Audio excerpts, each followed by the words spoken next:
until the very end. Karibu Daktari. Thank you. And we will start by getting to know what actually depression means and what is anxiety. Depression, as you have said it, that it is a mental disorder, but it mainly affects the mood of the person. So you realize that the person tends to feel more of the time or often low or in a state of hopelessness. Yeah. Anxiety, on the other end, is excess worry that the person usually tends to have. And a common question people ask, why are they linked together, both depression and anxiety? Okay, not quite often, but there is a state what we call comorbidity. Comorbidity is when anxiety tends to link up with depression, but it's not in all cases. So one of the reasons why you realize that these things, most of the time they go hand in hand, is because of a common factor, which is underlying chronic stress. So you realize that when you're talking about anxiety, we're talking about, it's a natural reaction to stress. That's what anxiety is, a natural reaction to stress.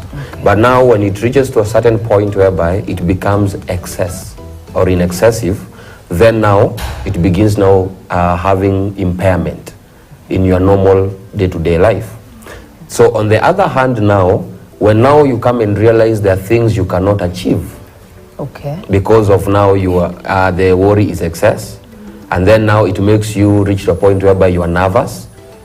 You see, it starts affecting things like your self-esteem. It starts creating things like self-doubt.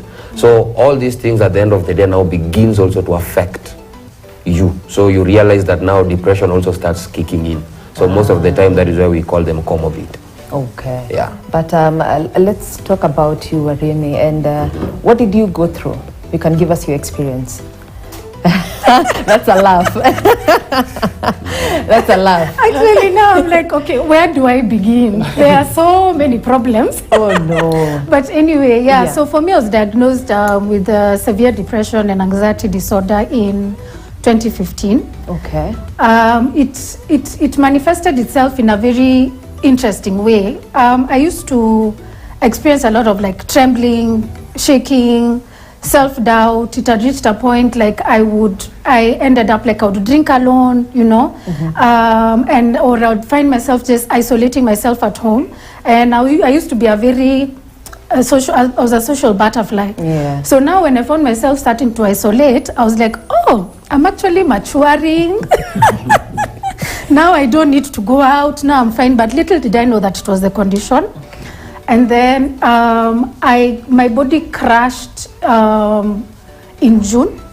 Yeah, we happened to be in a meeting in the office, and same thing as I was talking about and what Dr. Ria said. I said there was a manager who was stressing me during the meeting. Okay. And I'd already been struggling with this anxiety, but I didn't know what it was. Like the anxiety was so severe, such that in fact even it happens still today.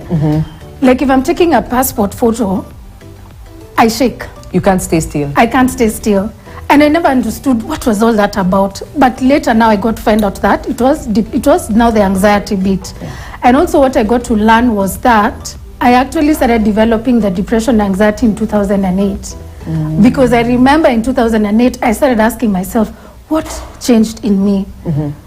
Again, as I said, social butterfly, very confident, you know, talking, making friends, you know, things like that. And then I also lack of confidence, you know, doubting yourself, self-esteem. I used to have to seek approval from people. So you see all these symptoms, I used to wonder, what is all this about? Now until 2015, that's when I was like, okay. Yeah. So all these years, this is what has been happening.